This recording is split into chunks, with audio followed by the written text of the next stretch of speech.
First viewer है वर्षा Gupta. 2 stocks है उनके पास, पीटीसी इंडिया 205, जीएमडीसी 457 और लक्ष्मी डेंटल 503। 3 स्टॉक है। इनमें एवरेज कर सकते हैं या फिर आप बेचने की सलाह देंगे? तीनों ही स्टॉक्स पे आपका नजरिया। देखिए, लक्ष्मी डेंटल में तो क्लियर ब्रेकडाउन है। 467 के ऊपर ब्रेकआउट आया था और वर्टिकली रिवर्स भी कर दिया है, तो लिक्विडिटी लेने स्टॉक कम से कम 394 तक आ सकता है। आई वुड सजेस्ट कि लक्ष्मी डेंटल से अगर एक दो दिन में किसी भी तरह का पुल बैक आए, क्योंकि बैंक निफ्टी और निफ्टी में आते हुए दिख रहा है, तो इन स्टॉक में भी थोड़ा पुल बैक आएगा। कहीं भी पुल बैक में 450 के आसपास मिलता है तो लक्ष्मी डेंटल से आपको एग्जिट कर लेना चाहिए। जीएमडीसी में स्ट्रक्चर बना हुआ है, पुल बैक आ रहा है, लोअर वॉल्यूम पुल बैक है। नेक्स्ट राउंड में जब भी ये 430 के ऊपर जाके सस्टेन करेगा, वापस से 550 600 तक की अपसाइड बनेगी, तो जीएमडीसी आपको बिल्कुल होल्ड करके चलना चाहिए। लास्ट बचा आपका पीटीसी।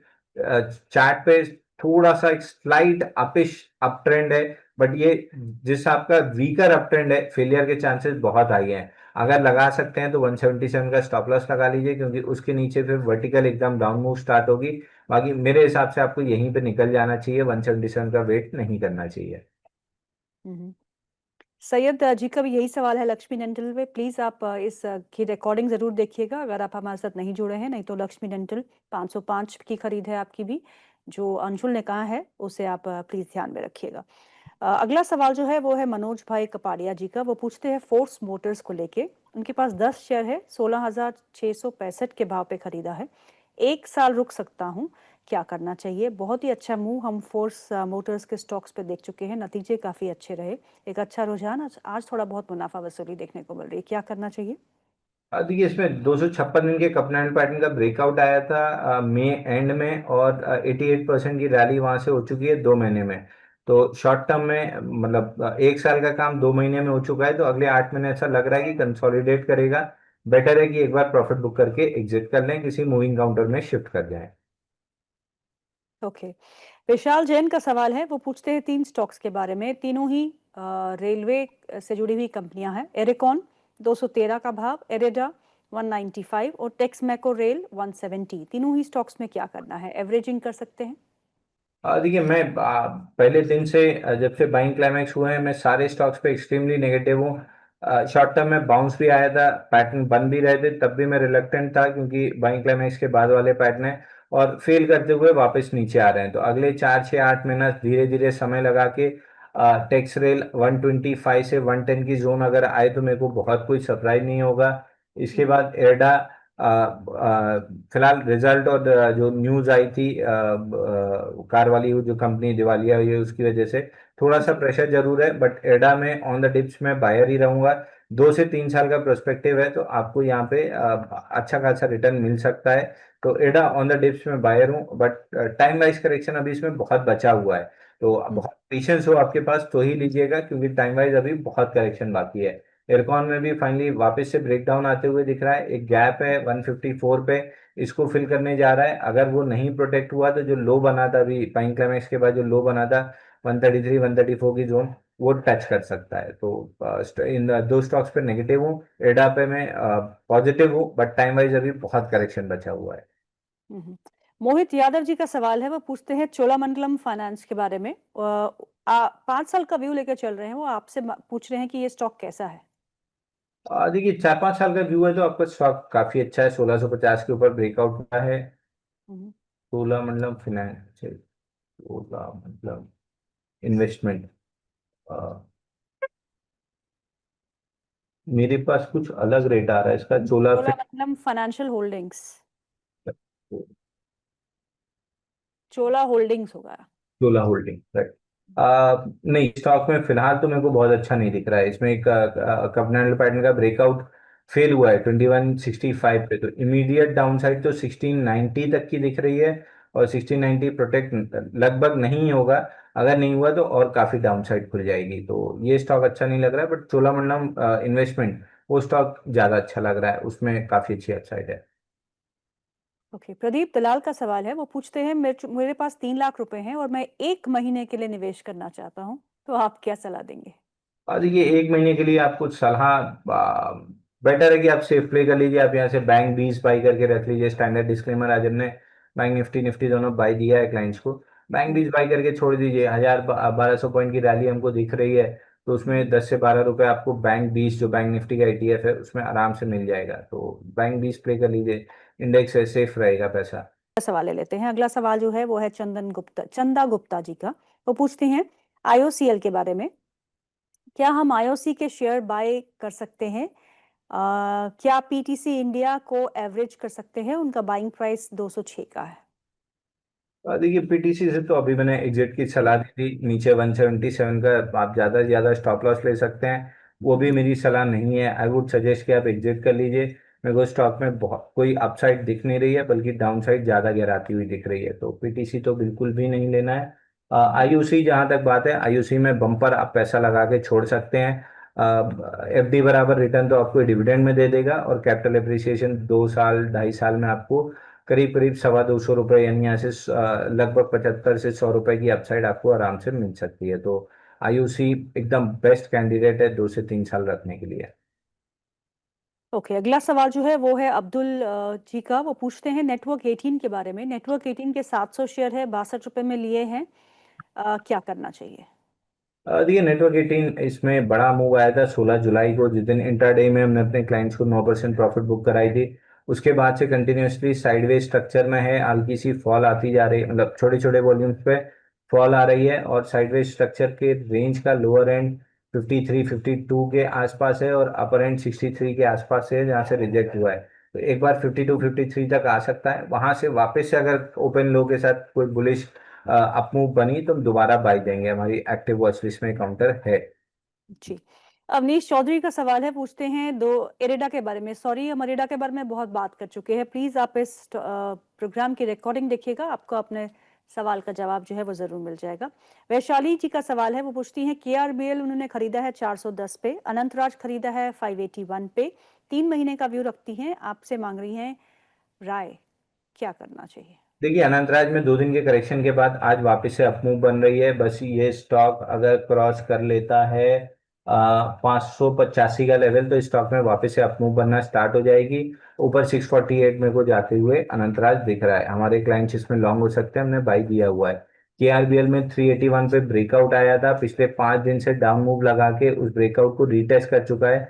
आज के सेशन में रिकवरी की कोशिश है, बट यहाँ पे 2 4 दिन लगेंगे। इस 2 4 दिन में यहाँ पे अगर कंसोलिडेट करके इस रीटेस्ट को होल्ड कर लेता है, तो वापस से स्टॉक में 500 सवा 500 रुपए तक की अपसाइड बनेगी। ओके। अरिहंत का सवाल है। वो पूछते हैं दो स्टॉक्स के बारे में। एक है नीवा बुपा, 83 में खरीदारी की है उन्होंने, और सरला पॉली 111 की खरीदारी है। कैन आई होल्ड और सेल और एवरेज, प्लीज एडवाइस। देखिए, सल्ला पॉली में हमने 106 रुपए के आसपास से बाइंग दी थी, 129 का टारगेट था, और ट्यूसडे 22 जुलाई 2025 वाले शो में, आप ही के शो में 127.50 का हाई बना था, 129 टारगेट था, तो हमने तब भी कहा था अब 1 1.5 रुपए का मुंह मत देखिए, प्रॉफिट बुक कीजिए। लगभग 15 17% प्रॉफिट मिल रहा है। यहाँ से वापस से 106 तक का मूव आ सकता है, लगभग वहां तक का मूव आ चुका है। अभी एक रेंज में है, 129 ऊपर में, 106 नीचे में, और रेंज विद इन रेंज पकड़ेंगे तो 117 और 106 की है। तो ये स्टॉक अभी और कंसोलिडेशन में रहेगा, बहुत जल्दी कोई ब्रेकआउट आते हुए नहीं दिख रहा है। इस काउंटर में जो पहली मूव थी वो खत्म हो चुकी है। नीवा बूपा अपना 80.89 का मेजर सपोर्ट होल्ड करते हुए रेंज का अपर एंड 92.9 टेस्ट करके वापस नीचे आया है, तो 80 रुपए के आसपास वापस से बाई कर सकते हैं। 80 से 92 93 की रेंज है, तो 80 के पास बाई कीजिए, 92 93 पे बुक कीजिए। स्टॉप लॉस नीचे रेंज के लोअर एंड पे खरीद रहे हैं, तो 3 4 रुपए नीचे 76 के आसपास स्टॉप लॉस लगा सकते हैं, बट बाइंग आपकी रेंज के लोअर एंड के आसपास ही होनी चाहिए, 80 रुपए पे। ओके। गुंजन का सवाल है। She is your big fan, मैं अंशुल सर की बहुत बड़ी फैन हूँ। जी के टायर्स 321 रुपए में और ATGL 650 रुपीज में खरीदा है। कैन आई होल्ड और सेल और एवरेज, प्लीज एडवाइस। देखिए, जेके टायर में वीकनेस दिख रही है, लेकिन 7 8 डाउन डेज हो चुके हैं, तो एक पुल बैक आना लाजमी है। ये पुल बैक आपको 360 रुपए तक ले जा सकता है। 360 रुपए पे एक बार दोबारा सवाल पूछ लीजिएगा, वहां ज्यादा क्लैरिटी मिल जाएगी। एटीजीएल में 2 दिन का लो स्वीप हो रहा है, तो प्रोबेबली ये एक आध दिन वर्टिकल मूव देके 651 का जो सपोर्ट टूटा है उसको रिक्लेम कर सकता है, क्योंकि सेलिंग में वॉल्यूम नहीं था। नीचे से जब भी बाइंग कैंडल बनी है तो उनमें ठीक ठाक वॉल्यूम है, तो मोस्ट लाइकली वीक लॉन्ग्स को एलिमिनेट किया जा रहा है, स्ट्रॉन्गर हैंड्स एक्यूमुलेट कर रहे हैं। ऊपर में 708 रुपए आते हुए दिख रहा है। 652 के ऊपर जैसे ही क्लोजिंग आ जाएगी, एटीजीएल आप वापस से री एंटर कर सकते हैं, फ्रेश बाई कर सकते हैं। मतलब आपके पोर्टफोलियो में स्टॉक होना चाहिए। ओके, जय शिव का सवाल है, पूछते हैं दो स्टॉक्स के बारे में। एक एनएचपीसी है उनके पास, 87 के भाव पे लिया है, और दूसरा एसजेवीएन है, 100 के भाव पे लिया है। आपकी क्या राय रहेगी? जेवीएन और एनएचपी ये भी दोनों मरे हुए काउंटर हैं, रेलवे, डिफेंस और पीएसयू वाली कैटेगरी में। हम पिछले 6 महीने से बात कर रहे हैं, सभी लोग होल्ड करके बैठे हैं, स्टॉक कहीं नहीं जा रहे हैं। अगले 2-4 साल भी हम डिस्कस करेंगे, कहीं नहीं जाएंगे। इसीलिए मैं बार बार बोलता हूँ, एचईजी का चार्ट को मंथली चार्ट लगाइए, उसका प्रिंट आउट लीजिए और अपनी टेबल पे सामने लगा के रोज उसको देखिए, उसको एक अगरबत्ती लगाइए कि मेरे स्टॉक में एचईजी जैसा पैटर्न ना बन जाए। और सारे पीएसयू स्टॉक्स में, लगभग सारे पीएसयू स्टॉक्स में वो पैटर्न बने हुए हैं। 4-6 महीने बाद, मतलब 4-6 महीने पहले से हम डिस्कस कर रहे हैं, 4-6 महीने आगे भी हम डिस्कस करते रहेंगे। ये स्टॉक या तो इन्हीं रेट के आसपास होंगे, हो सकता है 8-10% ऊपर हो सकता है 15-20% नीचे हो, बट बहुत कोई बड़ा पैसा दे देंगे ऐसा नहीं है। चीजी ने 2018 में बाइंग क्लाइमेक्स किया था, उसके बाद से आज तक वो रेट नहीं टेस्ट कर पाया, बल्कि उसके 50% के भी रेट नहीं टेस्ट कर पाया है। तो पीएसयू स्टॉक्स आपकी वॉचलिस्ट में होना नहीं चाहिए।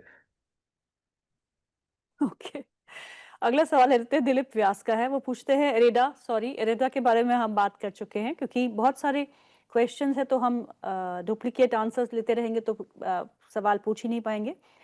आपका दूसरा सवाल बीईएल पे है, वो पूछ लेते हैं। बीईएल के नतीजे अच्छे रहे थे उसके बाद, लेकिन थोड़ी बहुत मुनाफा वसूली देखने को मिल रही है।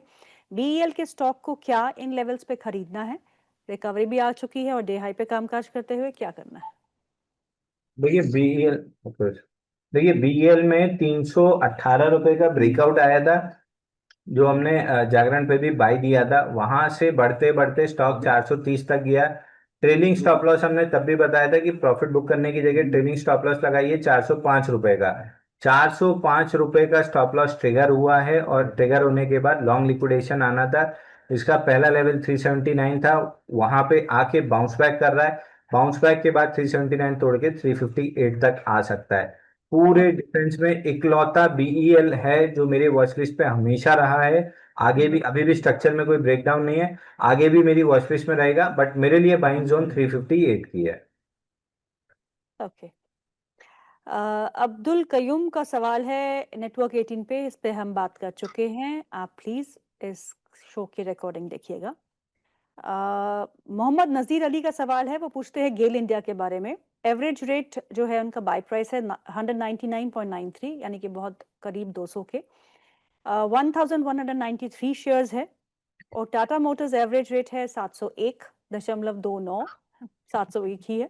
और 42 शेयर्स है, और 4 महीने का व्यू रखते हैं गेल इंडिया एंड टाटा मोटर्स पे। आपकी रणनीति? देखिए टाटा मोटर्स की मैनेजमेंट ने क्लियरली कहा है थर्ड क्वार्टर के बाद इनके रिजल्ट सुधरेंगे, तो जो सेकंड क्वार्टर से थर्ड क्वार्टर का पीरियड है, ये स्टॉक में ना इंस्टीट्यूशन का कोई इंटरेस्ट दिख रहा है, ना रिटेल का कोई इंटरेस्ट दिख रहा है। वॉल्यूम एकदम मरे हुए हैं। प्राइस एक्शन अगर आप इसको 1 मंथ या 1 डे के चार्ट को 1 मंथ कर देंगे तो एकदम ऐसी पतली लाइन आपको दिखेगी। इस स्टॉक में इंटरेस्ट ही नहीं है लोगों का, एकदम साइडवेज चल रहा है। बट ओवरऑल स्ट्रक्चर पे अगर आप टाटा मोटर्स देखेंगे तो, अगर जैसे मैनेजमेंट ने कहा थर्ड क्वार्टर से रिजल्ट सुधरेंगे, धीरे धीरे करके 810 रुपए तक ऊपर में ये स्टॉक आ जाएगा। तो मेरे को टाटा मोटर्स अच्छा लग रहा है, हमारे क्लाइंट्स लॉन्ग हो सकते हैं। बट वो सेकंड क्वार्टर से जो हम रिजल्ट अच्छे एक्सपेक्ट कर रहे थे वो थर्ड क्वार्टर से आएंगे, वो 2-3 महीना अब झेलना पड़ेगा। गेल में नीचे 178.6 मेजर सपोर्ट था, जो हम एक्सपेक्ट कर रहे थे कि टेस्ट होगा, हो चुका है। बट वहां से रिएक्शन बहुत अच्छा, वॉल्यूम वाला, पॉजिटिव नहीं है। 1-2 दिन और वॉच करूंगा, अगर नहीं ये 178 के लेवल से पॉजिटिव रिएक्शन दिया है तो फिर मोस्ट लाइकली 178 तोड़ के ये 159.61 का मेजर रेजिस्टेंस है उसको टेस्ट करने नीचे आएगा। बट ये पूरी डाउन मूव 178 से 159 ये शॉर्टिंग के लिए नहीं होगी। लॉन्ग टर्म इन्वेस्टर्स जो 2 साल 3 साल स्टॉक रखना चाहते हैं उनको धीरे धीरे करके इस रेंज में एक्यूमुलेट करना चाहिए। ट्रेडर्स के लिए कोई ट्रेडिंग अपॉर्चुनिटी नहीं दिख रही है। निफ्टी बैंक हरे निशान में आते हुए कोशिश में लगा हुआ है ऊपर की तरफ आने की, और आपकी स्क्रीन पे कभी लाल और कभी हरा निशान। कोशिश बिल्कुल जारी है निफ्टी बैंक को हरे निशान में लाने की। अगला सवाल ले लेते हैं, और अगला सवाल है जॉन टी पटेल का। पूछते हैं कैम्स के बारे में। कैम्स में फ्रेश बाय कर सकते हैं क्या सर? बिल्कुल नहीं, कैंप्स नीचे में गैप फिल करने जा रहा है, मोस्ट लाइकली 3520 3600 रुपए तक आ सकता है। और देखिए एनएसडीएल का आईपीओ फाइल हो चुका है, तो पहले ही जो मतलब जो पूरा ट्रेंड और वो बना था, जो मोमेंटम बना था एनएसडीएल एनएससी के आईपीओ की वजह से, एनएसडीएल का आईपीओ ऑलरेडी मतलब लगभग हम कह ही सकते हैं आ ही गया है। और यस। जैसे एनएससी के आईपीओ की भी खबर और डेट फाइनल होगी, उसके बाद मोमेंटम और तेजी से इनमें खत्म होगा, तो अब इन स्टॉक से थोड़ा सा दूर रहना चाहिए। डेट भी आ गई है, प्राइस बैंड भी आ गया है, अंशुल क्या करना है उस आईपीओ में? एनएससी अप्लाई करना चाहिए, लिस्टिंग गेन के लिए तो कम से कम अप्लाई करना चाहिए। ओके। असगर जी का सवाल है, उनका स्टॉक, दो स्टॉक्स पे सवाल है। एक एक्सिस बैंक है, उनके पास 200 शेयर है, 1161 के भाव पे खरीदा है। और दूसरा जीएम ब्रूवरीज है, 100 शेयर है, 743 के भाव पे खरीदा है। आपसे एडवाइस मांग रहे हैं। एक्सिस बैंक तो देखिए 1056 का लेवल हमने डिस्कस किया था कि डेली पे स्विंग लो है, और वीकली का स्विंग लो है 1032। 1056 डेली स्विंग लो आ चुका है, लेकिन यहाँ से पॉजिटिव रिएक्शन नहीं दिख रहा है, तो मोस्ट लाइकली इसको तोड़ के 1032 तक ये काउंटर आते हुए दिखेगा। फ्रेश बाइंग अभी नहीं बन रही है, कहीं भी सपोर्ट जोन में रिवर्सल कैंडल बनेगी तब जरूर एक्सिस बैंक बाई कर सकते हैं, बाकी अभी तो नहीं लग रहा है। और जहाँ तक जीएम ब्रिवरेज की बात है, यहाँ पे भी डाउन साइड ज्यादा दिख रही है, अपसाइड कम दिख रही है, सपोर्ट के आसपास जरूर है 695 के, लेकिन मेरे को लग नहीं रहा कि ये सपोर्ट जोन प्रोटेक्ट होगा। मोस्ट लाइकली 597 तक ये स्टॉक नीचे आते हुए दिख रहा है। ओके। अगला सवाल है श्वेता जी का, पूछती है बजाज फाइनेंस में एक्यूमुलेट करना सही रहेगा करंट लेवल्स पे? और देखिए बजाज फाइनेंस प्री स्प्लिट के हिसाब से देखिए तो 12,000, 12 साढ़े 12,000 जाना था, तो पोस्ट स्प्लिट 1,200 रुपये बनता है, लेकिन जो ये गैप डाउन से स्ट्रक्चर का फेलियर हुआ है रिजल्ट के बाद, नेगेटिव रिएक्शन जो फ्राइडे को आया है, इसने अप ट्रेंडिंग जो बिल्कुल अप ट्रेंड वाला स्ट्रक्चर था उसमें लंबा डेंट मारा है, और कल 887 के मेजर सपोर्ट के नीचे आके क्लोज किया है। अगले 2 हफ्ते में अगर ये स्टॉक 928 930 नहीं निकालता है, तब तो आप मान के चलिए कि स्टॉक में 778 तक की डाउन मूव आती हुई दिखेगी, और केवल 10% चांस है कि ये 928 के ऊपर जाएगा। 90% चांस इसके हैं कि ये 778 तक नीचे आएगा, क्योंकि जो पूरा स्ट्रक्चर बना था उसका ब्रेकआउट आया था, तो लॉन्ग्स बहुत ज्यादा इसमें आए होंगे। लार्ज कैप में ब्रेकआउट लगभग सभी प्ले करते हैं, और अगले दिन ही रिजल्ट की वजह से बड़ा लंबा गैप के साथ ये नीचे खुला है। बहुत सारे लॉन्ग स्ट्रैप है, उनकी लिक्विडेशन अभी कंप्लीट नहीं हुई है, वो कंप्लीट होते होते 778 तक ही नीचे आ सकता है। ओके। मोहम्मद रफीक रंगरेज का सवाल है, पूछते हैं कि पीएसबी यानी कि Punjab and Sind Bank at the rate of 36 rupees, मुझे क्या करना चाहिए? और जीएमडीसी में स्टॉप लॉस क्या होगा? देखिए पीएसपी में मेरे को याद है इसमें कॉर्पोरेट गवर्नेंस की कोई खराब न्यूज आई थी 1 अप्रैल 2025 को, वहां से स्टॉक ने सीधा गैप डाउन मारा था 20% का, 43 रुपीज से सीधा 34 जाके क्लोज किया था, और उसके बाद से कंटिन्यूस डाउन मूव बनी थी।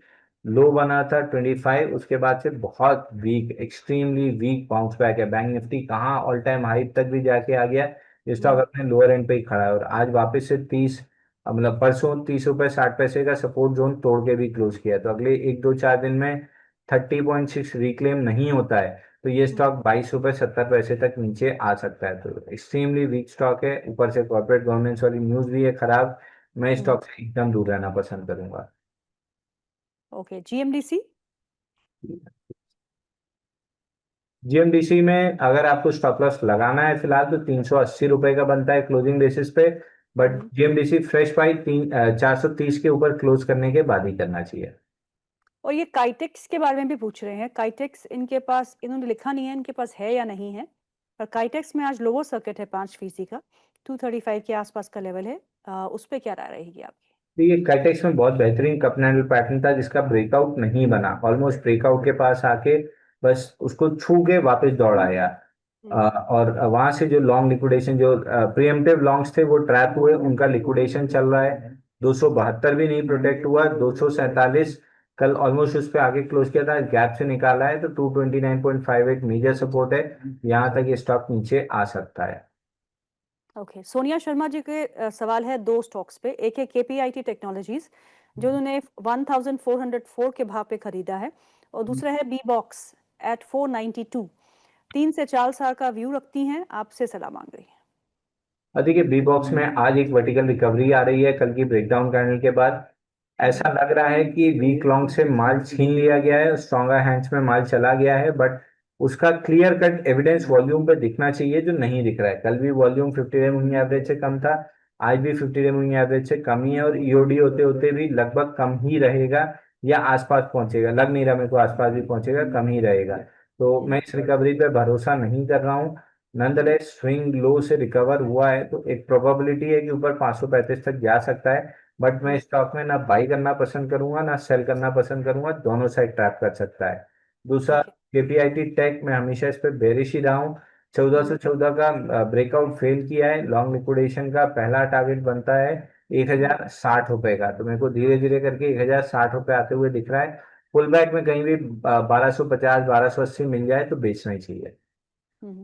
मोहित का सवाल है, वो आपसे शिकायत कर रहे हैं। अंशुल सर ने कहा था कि जी एंटरटेनमेंट 123 से नीचे नहीं जाएगा, बट वो आ गया है। मुझे क्या करना है? I have 700 shares at the price of 132। देखिए, पहली चीज तो मैं कोई वर्डिक्ट देता ही नहीं हूँ, क्योंकि मार्केट सुप्रीम है। जिसने भी मार्केट में वर्डिक्ट देने की कोशिश की, मार्केट उसको पटक पटक के मारता है। तो मेरे को ऐसे कोई भी शौक नहीं है कि मैं मार्केट से पंगे लूं। 144 का ब्रेकआउट फेल हुआ था, तब से हम ये डिस्कस कर रहे हैं कि हमने 2 बार इसमें बाई किया था। पहली बार 15% ऊपर टारगेट अचीव हुआ था, दूसरी बार 4.5% का स्टॉप लॉस हमारा कटा था। उसके बाद से हम क्लियरली कहते आ रहे हैं कि 144 के नीचे ये सस्टेन कर रहा है। लॉन्ग लिक्विडेशन में 123.70 तक आ सकता है, कम से कम। कम से कम, ज्यादा से ज्यादा नहीं, कम से कम 123.70 प्रोटेक्ट होना चाहिए था। बट रिजल्ट का रिएक्शन साथ में जुड़ गया, जो नेगेटिव रिएक्शन था, तो 123 भी टूट चुका है। यहाँ से अब मेजर सपोर्ट जो है वो 109 रुपए के आसपास है, प्रोबेबली 109 रुपए टेस्ट कर सकता है। मुझे अगर बाइंग करनी है तो मैं 124 के ऊपर बाई करूंगा। अगर इस डाउन मूव में ये वर्टिकली रिकवर करके 1-2 दिन में अगर 124 के ऊपर आता है, तो आई वुड बिलीव कि वीक लॉन्ग्स को एलिमिनेट करा दिया गया है, स्ट्रॉन्गर हैंड्स के हाथ में माल आ गया है और ये ऊपर की तरफ चलेगा। तो मेरी वॉच लिस्ट में बिल्कुल बना हुआ है, क्योंकि रिजल्ट ठीक ठाक आए हैं। भले मार्केट ने नेगेटिव रिएक्शन दिया है, रिजल्ट ठीक ही ठाक थे। तो इवेंचुअली जब मार्केट रियलाइज करेगा, 124 के ऊपर वापस आएगा, I would be a buyer for 144। एक आखिरी सवाल ले लेती हूँ, टाइम तो ओवर हो गया है। रोहित निगम का सवाल है, दो स्टॉक्स पे, टाटा टेक्नोलॉजीज जो आपके पोर्टफोलियो में है, मुझे भी याद हो गया है, 755 के भाव पे है, और सेंको गोल्ड 615 के भाव पे है, क्या करना है? देखिए, सेंको में भी बाइंग क्लाइमेक्स हुआ था। बाइंग क्लाइमेक्स के बाद स्टॉक 24 हफ्ते में 70% गिरा था।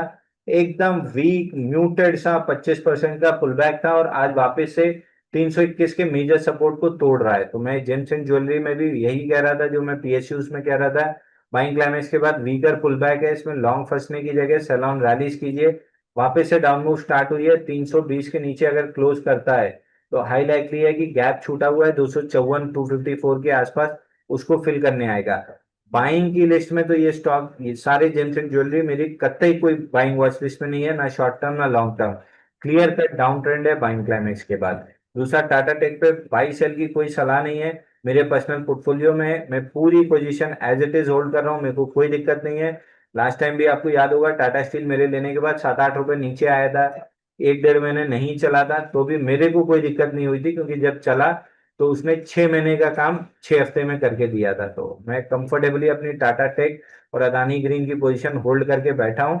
मेरे को कोई दिक्कत नहीं है, पैसा दिया हुआ है, कोई मेरा ना एमटीएफ है ना फ्यूचर ना ऑप्शन है, आराम से चलेगा, मेरे को पैसा दे देगा। एफडी साल भर में 7-8% देती है, म्यूचुअल फंड मैनेजर 18% देता है अगर स्मॉल कैप में एसआईपी करता हूँ। उससे ज्यादा मेरे को ये पूरे साल में दे देंगे, तो आई एम हैप्पीली होल्डिंग, मेरे को कोई दिक्कत नहीं है। इन्फोसिस का सवाल है माधव मित्तल का। उनका टाटा टेक्नोलॉजीज पे भी था, जो आपने जवाब दे दिया है। अब इन्फोसिस बता दीजिएगा। उनके पास 1500 के भाव पे 50 क्वांटिटी के शेयर्स पड़े हुए हैं, क्या करना चाहिए? इन्फोसिस में कल हैमर कैंडल की फॉर्मेशन हुई थी, और अच्छी जगह पे हैमर कैंडल की फॉर्मेशन हुई थी। इन्वेस्टर्स इस जोन में एक्यूमुलेट कर सकते हैं। ट्रेडर्स के लिए अनफॉर्चुनेटली कोई भी ट्रेडिंग अपॉर्चुनिटी किसी भी आईटी स्टॉक में नहीं दिख रही है।